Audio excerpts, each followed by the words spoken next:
ಸ್ನೇಹಿತರೆ, ಒಳ್ಳೆಯ ಮನಸ್ಸಿನಿಂದ ಕಾಮೆಂಟ್ ಬಾಕ್ಸ್ನಲ್ಲಿ ಓಂ ನಮಃ ಶಿವಾಯ ಹರ ಹರ ಮಹಾದೇವ ಅಂತ ಬರೆಯಿರಿ. ಕನ್ನಡ ಮಾಸ್ಟರ್ ಯೂಟ್ಯೂಬ್ ಚಾನಲ್ ಕಡೆಯಿಂದ ನಿಮ್ಮೆಲ್ಲರಿಗೂ ಮಹಾಶಿವರಾತ್ರಿಯ ಹಬ್ಬದ ಶುಭಾಶಯಗಳು. ಮಹಾಶಿವರಾತ್ರಿಯ ಪವಿತ್ರವಾದ ಹಬ್ಬದ ದಿನ ಈ ವೃಕ್ಷವನ್ನು ಕೇವಲ ಸ್ಪರ್ಶ ಮಾಡಿ ಬನ್ನಿ.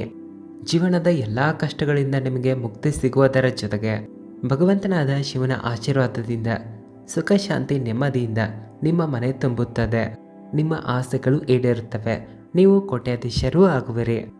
ಯಾವ ವ್ಯಕ್ತಿಗಳು ಮಹಾಶಿವರಾತ್ರಿಯ ದಿನ ಈ ವೃಕ್ಷಗಳನ್ನು ಸ್ಪರ್ಶ ಮಾಡುತ್ತಾರೋ ಅವರ ಅದೃಷ್ಟ ಆಕಾಶದಷ್ಟು ಎತ್ತರಕ್ಕೆ ಹೋಗುತ್ತದೆ.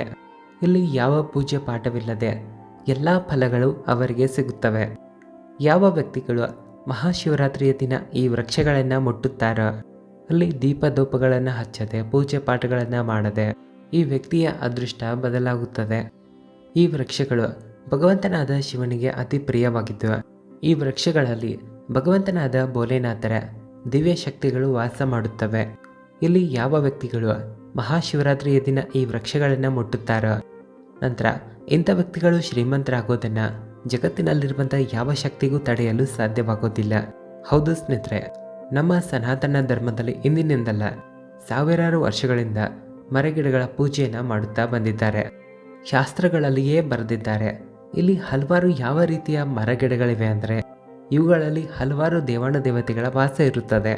ಸ್ನೇಹಿತರೆ, ಒಂದು ವೇಳೆ ವಿಧಿವಿಧಾನದಿಂದ ಇಂಥ ವೃಕ್ಷಗಳ ಪೂಜೆಯನ್ನು ಮಾಡಿದ್ರೆ ಇವುಗಳಿಗೆ ಜಲವನ್ನು ಅರ್ಪಿಸಿದ್ರೆ ಇಲ್ಲಿ ಒಬ್ಬ ವ್ಯಕ್ತಿಯ ಜೀವನದ ಎಲ್ಲ ಕಷ್ಟಗಳು ಬೇರು ಸಮೇತವಾಗಿ ನಷ್ಟ ಆಗುತ್ತವೆ. ಇಲ್ಲಿ ಒಬ್ಬ ವ್ಯಕ್ತಿಯ ಜೀವನದಲ್ಲಿ ಯಾವತ್ತಿಗೂ ಸಕಾರಾತ್ಮಕ ಶಕ್ತಿಯ ವಾಸ ಇರುತ್ತದೆ. ಇದೇ ರೀತಿಯಾಗಿ ಸ್ನೇಹಿತರೆ, ಕೆಲವು ವೃಕ್ಷಗಳು ಹೇಗಿವೆ ಅಂದರೆ ಇವು ಶಿವನಿಗೆ ಅತ್ಯಂತ ಪ್ರಿಯವಾಗಿವೆ. ಮಹಾಶಿವರಾತ್ರಿಯ ದಿನವಂತೂ ಇವುಗಳಲ್ಲಿನ ಶಕ್ತಿ ಇನ್ನಷ್ಟು ದುಪ್ಪಟ್ಟಾಗಿರುತ್ತದೆ. ಈ ದಿನ ಇವುಗಳಲ್ಲಿ ಭಗವಂತನಾದ ಶಿವನು ವಾಸ ಮಾಡಲು ಕೂಡ ಬಂದಿರ್ತಾರೆ. ಇಲ್ಲಿ ಕೇವಲ ಯಾವುದಾದ್ರೂ ವ್ಯಕ್ತಿ ಮಹಾಶಿವರಾತ್ರಿಯ ದಿನ ಇವುಗಳನ್ನು ಸ್ಪರ್ಶ ಮಾಡಿ ಬಂದರೂ ಆ ವ್ಯಕ್ತಿಯ ಜೀವನದ ಎಲ್ಲ ಕಷ್ಟಗಳು ಬೇರೆ ಸಮೇತವಾಗಿ ನಷ್ಟ ಆಗುತ್ತವೆ. ನಂತರ ಆ ವ್ಯಕ್ತಿಯ ಜೀವನದಲ್ಲಿ ಒಂದು ಚಮತ್ಕಾರಿಕ ಮತ್ತು ಸಕಾರಾತ್ಮಕ ಬದಲಾವಣೆ ಬರುತ್ತದೆ.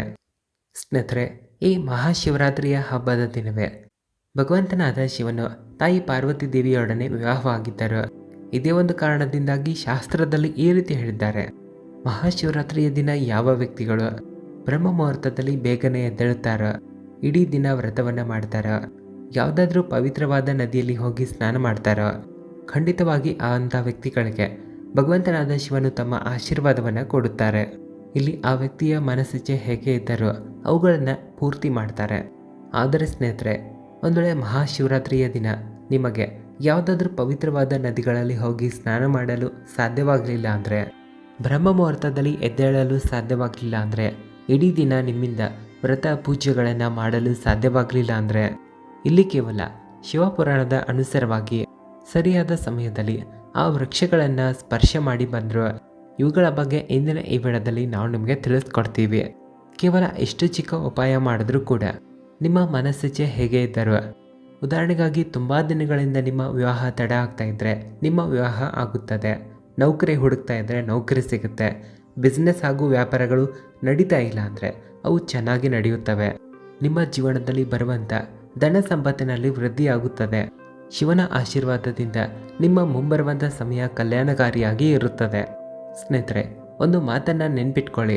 ಒಂದು ವೇಳೆ ಭಗವಂತನಾದ ಶಿವನು ಯಾವುದಾದ್ರೂ ವ್ಯಕ್ತಿಗೆ ತನ್ನ ಆಶೀರ್ವಾದವನ್ನು ನೀಡಿದರೆ ಅಂಥ ವ್ಯಕ್ತಿ ಉದ್ಧಾರ ಆಗೋದನ್ನು ಯಾರಿಂದಲೂ ತಡೆಯಲು ಸಾಧ್ಯವಾಗೋದಿಲ್ಲ. ಹಿಂದೂ ಪಂಚಾಂಗದ ಅನುಸಾರವಾಗಿ ಈ ಬಾರಿ ಮಹಾಶಿವರಾತ್ರಿಯ ಹಬ್ಬದ ಸಮಯವು ಪೂರ್ತಿಯಾಗಿ 112 ವರ್ಷಗಳ ನಂತರ ಈ ರೀತಿಯಾಗಿ ಬಂದಿದೆ. ಯಾಕಂದರೆ ಈ ಬಾರಿ ಮಹಾಶಿವರಾತ್ರಿಯ ಹಬ್ಬದ ದಿನ ಪೂರ್ತಿಯಾಗಿ 62 ರೀತಿಯ ಶುಭ ಯೋಗಗಳು ನಿರ್ಮಾಣ ಆಗಿವೆ. ಇವುಗಳಲ್ಲಿ ಮಹಾಲಕ್ಷ್ಮಿ ಯೋಗ, ಇಂದ್ರಯೋಗ, ಶಿವಯೋಗ, ಧನಯೋಗ, ನಕ್ಷತ್ರ ಯೋಗ, ಸತಲಜ ಯೋಗ ಇಂಥ ಹಲವಾರು ಯೋಗಗಳು ಬಂದಿವೆ. ಒಂದು ವೇಳೆ ಈ ದಿನ ಕೇವಲ ನೀವು ಶಿವಪುರಾಣದ ಅನುಸಾರವಾಗಿ ಸರಿಯಾದ ಸಮಯದಲ್ಲಿ ಆ ವೃಕ್ಷಗಳನ್ನು ಸ್ಪರ್ಶ ಮಾಡಿ ಬಂದರೆ ಅವುಗಳ ಬಗ್ಗೆ ಇಂದಿನ ಈ ವಿಡಿಯೋದಲ್ಲಿ ಒಂದೊಂದಾಗಿ ನಿಮಗೆ ತಿಳಿಸ್ಕೊಡ್ತೀವಿ. ಕೇವಲ ಇಷ್ಟು ಉಪಾಯ ಮಾಡಿದ್ರೂ ನಂಬಿಕೆ ಇಡಿ, ನಿಮಗೆ ಭಗವಂತನಾದ ಶಿವನ ಆಶೀರ್ವಾದ ವರದಾನ ಖಂಡಿತವಾಗಿ ಸಿಗುತ್ತದೆ. ಇದಾದ ನಂತರ ನಿಮ್ಮ ಜೀವನದಲ್ಲಿರುವಂಥ ಎಲ್ಲ ಕಷ್ಟಗಳು ಬೇರು ಸಮೇತವಾಗಿ ನಷ್ಟ ಆಗುತ್ತವೆ. ಹಾಗಾಗಿ ಈ ವಿಡಿಯೋವನ್ನು ಪ್ರಾರಂಭದಿಂದ ಕೊನೆಯ ತನಕ ಎಲ್ಲಿಯೂ ಓಡಿಸದೆ ನೋಡಿರಿ. ಒಂದು ವೇಳೆ ಶಿವನ ಆಶೀರ್ವಾದ ಯಾವತ್ತಿಗೂ ನಿಮ್ಮ ಮೇಲೆ ಮತ್ತು ನಿಮ್ಮ ಕುಟುಂಬದವರ ಮೇಲೆ ಸದಾಕಾಲ ಇರಲಿ ಅಂತ ನೀವು ಇಷ್ಟಪಡ್ತಾ ಇದ್ರೆ ಪೂರ್ತಿಯಾದ ನಂಬಿಕೆ ಮತ್ತು ಭಕ್ತಿಯಿಂದ ಈ ವಿಡಿಯೋವನ್ನು ಲೈಕ್ ಮಾಡಿರಿ. ಕಾಮೆಂಟ್ ಬಾಕ್ಸ್ನಲ್ಲಿ ಬರೆಯಿರಿ ಓಂ ನಮಃ ಶಿವಾಯ, ಹರ ಹರ ಮಹಾದೇವ. ಈ ವಿಡಿಯೋವನ್ನು ಎಷ್ಟು ಜನರಿಗೆ ಶೇರ್ ಮಾಡೋಕ್ಕಾಗುತ್ತೋ ಅಷ್ಟು ಜನರಿಗೆಲ್ಲ ಶೇರ್ ಮಾಡಿರಿ.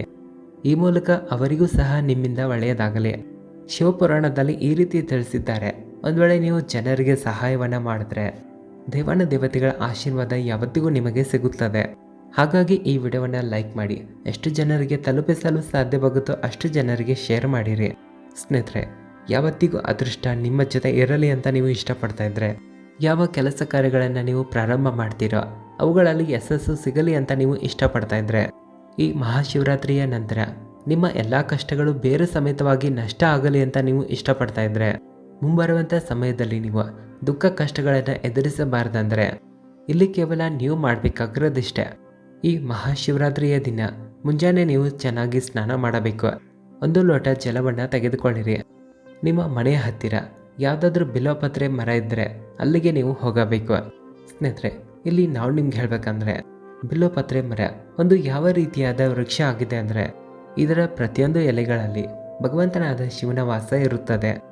ಎಲ್ಲಕ್ಕಿಂತ ಮೊದಲು 1 ಲೋಟ ಜಲವನ್ನು ನೀವು ಬಿಲ್ವಪತ್ರೆ ಮರದ ಬೇರಿಗೆ ಹಾಕಬೇಕು.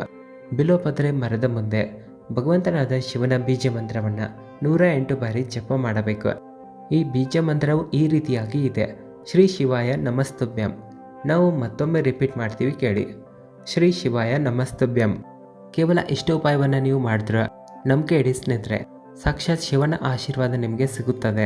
ಇದಾದ ನಂತರ ನಿಮ್ಮ ಭಾಗ್ಯೋದಯವೂ ಆಗುತ್ತದೆ. ಮುಂಬರುವಂಥ ಸಮಯದಲ್ಲಿ ನವಗ್ರಹಗಳು ನಿಮಗೆ ಸಾಥ್ ಕೊಡುತ್ತವೆ. ನೀವು ಯಾವುದೇ ಕಾರ್ಯವನ್ನು ಶುರು ಮಾಡಿದ್ರೂ ಅದರಲ್ಲಿ ಯಶಸ್ಸನ್ನು ಕಾಣ್ತೀರಾ. ಸ್ನೇಹಿತರೆ, ತುಂಬ ದಿನಗಳಿಂದ ನಿಮಗೆ ಯಾವುದಾದ್ರೂ ಅನಾರೋಗ್ಯ ಸಮಸ್ಯೆ ಕಾಡ್ತಾ ಇದ್ದರೆ ಇಲ್ಲಿ ನೀವು ಲಕ್ಷಾಂತರ ರೂಪಾಯಿ ಖರ್ಚು ಮಾಡಿರ್ತೀರ, ಯಾವುದೇ ಲಾಭಗಳು ನಿಮಗೆ ಸಿಗೋದಿಲ್ಲ. ಇಂಥ ಸ್ಥಿತಿಯಲ್ಲಿ ನೀವು ಮಾಡಬೇಕಾಗಿರೋ ಕೆಲಸ ಇಷ್ಟೇ: ಈ ಮಹಾಶಿವರಾತ್ರಿಯ ದಿನ ಮುಂಜಾನೆ ಚೆನ್ನಾಗಿ ಸ್ನಾನ ಮಾಡಿದ ನಂತರ ತಾಮ್ರದ ಲೋಟದಲ್ಲಿ ಜಲವನ್ನು ತೆಗೆದುಕೊಳ್ಳಿರಿ. ಅದರಲ್ಲಿ ಅಕ್ಷತೆಯ 108 ಕಾಳುಗಳನ್ನು ಹಾಕಿರಿ. ಯಾಕಂದರೆ ಸ್ನೇಹಿತರೆ, ಯಾವಾಗ ಶಿವನ ಪೂಜೆಯಲ್ಲಿ ಅಕ್ಷತೆಗಳನ್ನು ನೀವು ಬಳಸುತ್ತೀರೋ ಆ ಪೂಜೆಯು ತಕ್ಷಣವೇ ಸಿದ್ಧಿಯಾಗುತ್ತದೆ. ನಂತರ ನಿಮ್ಮ ಮನೆಯ ಹತ್ತಿರ ಯಾವುದಾದ್ರೂ ಅಶೋಕ ವೃಕ್ಷ ಇದ್ದರೆ ಅಲ್ಲಿಗೆ ನೀವು ಹೋಗಬೇಕು. ಅಲ್ಲಿ ಹೋದ ನಂತರ ಅಶೋಕ ವೃಕ್ಷಕ್ಕೆ 1 ಲೋಟ ನೀರನ್ನು ಅರ್ಪಿಸಬೇಕು. ಅದಾದ ನಂತರ 108 ಬಾರಿ ಶಿವನ ಬೀಜ ಮಂತ್ರವನ್ನು ಜಪ ಮಾಡಬೇಕು. ಬೀಜ ಮಂತ್ರವು ಈ ಪ್ರಕಾರದಲ್ಲಿದೆ: ಶ್ರೀ ಶಿವಾಯ ನಮಸ್ತುಭ್ಯಂ. ನಾವು ಮತ್ತೊಮ್ಮೆ ಹೇಳ್ತೀವಿ, ಕೇಳಿ. ಶ್ರೀ ಶಿವಾಯ ನಮಸ್ತುಭ್ಯಂ. ಸ್ನೇಹಿತರೆ, ಕೇವಲ ಮಹಾಶಿವರಾತ್ರಿಯ ದಿನ ಇಷ್ಟು ಉಪಾಯವನ್ನು ನೀವು ಮಾಡಿದ್ರೂ ಕೂಡ ಯಾವ ಅನಾರೋಗ್ಯ ಸಮಸ್ಯೆಯಿಂದ ನೀವು ಬಳಲ್ತಾ ಇರ್ತೀರೋ ಆ ರೋಗದಿಂದ ನಿಮಗೆ ಮುಕ್ತಿ ಸಿಗುತ್ತದೆ. ಶಿವನ ಆಶೀರ್ವಾದದಿಂದ ನಿಮ್ಮ ಆರೋಗ್ಯ ಉತ್ತಮ ಆಗುತ್ತದೆ. ಭಗವಂತನಾದ ಶಿವನ ಆಶೀರ್ವಾದದಿಂದ ನೀವು ಪೂರ್ತಿಯಾಗಿ ಆರೋಗ್ಯವಂತರೂ ಆಗ್ತೀರಾ. ಯಾಕಂದರೆ ಸ್ನೇಹಿತರೆ, ಒಂದು ವೇಳೆ ಮಹಾದೇವರು ಯಾವುದಾದ್ರೂ ವ್ಯಕ್ತಿಗೆ ತನ್ನ ಆಶೀರ್ವಾದವನ್ನು ನೀಡಿದರೆ ಅಂಥ ವ್ಯಕ್ತಿಯನ್ನು ಸಾಕ್ಷಾತ್ ಕಾಲವೂ ಕೂಡ ಏನನ್ನು ಮಾಡಲು ಸಾಧ್ಯವಾಗೋದಿಲ್ಲ. ಹಾಗಾಗಿ ಈ ಉಪಾಯವನ್ನು ಮಾಡುವುದನ್ನು ಮರೆಯದಿರಿ. ಇಲ್ಲಿಯ ತನಕ ವಿಡಿಯೋವನ್ನು ಲೈಕ್ ಮಾಡಿಲ್ಲ ಅಂದರೆ ಲೈಕ್ ಮಾಡಿರಿ. ಸ್ನೇಹಿತರೆ, ಒಂದು ವೇಳೆ ನಿಮ್ಮ ಮೇಲೆ ಮಂಗಳ ದೋಷ ಇದ್ದರೆ, ಶನಿ ದೋಷ ಇದ್ದರೆ ಅಥವಾ ಯಾವುದಾದ್ರೂ ಪ್ರಕಾರದ ದೋಷವಿದ್ದರೂ ಸರಿ, ಈ ವಿಷಯದ ಮೇಲೆ ನೀವು ತುಂಬ ಚಿಂತೆ ಮಾಡ್ತಾ ಇರ್ಬೋದು. ಇಂಥ ಸ್ಥಿತಿಯಲ್ಲಿ ನೀವು ಮಾಡಬೇಕಾಗಿರೋದಷ್ಟೇ: ಈ ಮಹಾಶಿವರಾತ್ರಿಯ ದಿನ ಮುಂಜಾನೆ ಚೆನ್ನಾಗಿ ಸ್ನಾನ ಮಾಡಬೇಕು. 1 ಲೋಟ ಜಲವನ್ನು ತೆಗೆದುಕೊಂಡ ನಂತರ ನಿಮ್ಮ ಮನೆಯ ಹತ್ತಿರ ಯಾವುದಾದ್ರೂ ಶಮಿ ಸಸ್ಯ ಇದ್ದರೆ ಅಲ್ಲಿ ಹೋಗಿ ಕೇವಲ 1 ಲೋಟ ಜಲವನ್ನು ಅದರ ಬೇರಿಗೆ ಹಾಕಬೇಕು. ಆ ಮರವನ್ನು ಅಥವಾ ಸಸ್ಯವನ್ನು ಸ್ಪರ್ಶ ಮಾಡಿ ಮರಳಿ ಮನೆಗೆ ಬರಬೇಕು. ಕೇವಲ ಇಷ್ಟು ಚಿಕ್ಕ ಉಪಾಯವನ್ನು ನೀವು ಈ ಮಹಾಶಿವರಾತ್ರಿಯ ದಿನ ಮಾಡಿದ್ರು ನಿಮ್ಮ ಮೇಲೆ ಇಂಥ ಯಾವುದಾದ್ರೂ ದೋಷ ಇದ್ದರೆ, ಮಂಗಳ ದೋಷ ಇರಲಿ, ಶನಿ ದೋಷ ಇರಲಿ, ಯಾವುದಾದ್ರೂ ದೋಷ ಇರಲಿ, ಎಲ್ಲ ಪ್ರಕಾರದ ಸಮಸ್ಯೆಯಿಂದ ಖಂಡಿತವಾಗಿ ನಿಮಗೆ ಮುಕ್ತಿ ಸಿಗುತ್ತದೆ. ಸ್ನೇಹಿತರೆ, ತುಂಬ ಸಮಯದಿಂದ ವ್ಯಾಪಾರದಲ್ಲಿ ನೀವು ನಷ್ಟವನ್ನು ಕಾಣ್ತಾ ಇದ್ದರೆ, ಈ ವಿಷಯದ ಮೇಲೆ ನೀವು ತುಂಬ ಚಿಂತೆ ಮಾಡ್ತಾ ಇದ್ದರೆ ಇಲ್ಲಿ ಒಂದು ಕಾರ್ಯವನ್ನು ಖಂಡಿತವಾಗಿ ಮಾಡಿರಿ. ಈ ಮಹಾಶಿವರಾತ್ರಿಯ ದಿನ ನಿಮ್ಮ ಮನೆಯ ಹತ್ತಿರ ಯಾವುದಾದ್ರೂ ಆಲದ ಮರದ ಹತ್ತಿರ ಹೋಗಿರಿ. ಅದರ ಒಂದು ಚೆನ್ನಾಗಿರುವಂಥ ಎಲೆಯನ್ನು ತೆಗೆದುಕೊಳ್ಳಿರಿ. ಆ ವೃಕ್ಷವನ್ನು ನೀವು ಮುಟ್ಟಬೇಕು. ನಂತರ ಆ ಎಲೆಯನ್ನು ತೆಗೆದುಕೊಂಡು ಬರಬೇಕು. ನೀವು ಹಣ ಇಡುವಂಥ ಪೆಟ್ಟಿಗೆಯಲ್ಲಿ ಅಥವಾ ಎಲ್ಲಿ ಹಣಕಾಸಿನ ವ್ಯವಹಾರ ಮಾಡ್ತಾ ಇರ್ತೀರ ಆ ಸ್ಥಾನದಲ್ಲಿ ಅದನ್ನು ಇಟ್ಟುಬಿಡಬೇಕು. ಕೇವಲ ಇಷ್ಟು ಚಿಕ್ಕ ಉಪಾಯ ಈ ಮಹಾಶಿವರಾತ್ರಿಯ ದಿನ ನೀವೇನಾದರೂ ಮಾಡಿದ್ರು ನಂಬಿಕೆ ಇಡಿ, ನಿಮ್ಮ ನಿಂತು ಹೋದ ವ್ಯಾಪಾರ ಚೆನ್ನಾಗಿ ನಡೆಯಲು ಶುರು ಮಾಡುತ್ತದೆ. ನಿಮ್ಮ ವ್ಯಾಪಾರದಲ್ಲಿ 4 ದಿಕ್ಕಿನಿಂದ ಹಣ ಎಳೆದುಕೊಂಡು ಬರುತ್ತದೆ. ವಿಡಿಯೋ ಇಷ್ಟ ಆದರೆ ಓಂ ನಮಃ ಶಿವಾಯ ಹರ ಹರ ಮಹಾದೇವ ಅಂತ ಕಾಮೆಂಟ್ ಹಾಕಿರಿ. ಚಾನಲ್ಗೂ ಕೂಡ ಸಬ್ಸ್ಕ್ರೈಬ್ ಮಾಡ್ಕೊಳ್ಳಿ. ಧನ್ಯವಾದಗಳು.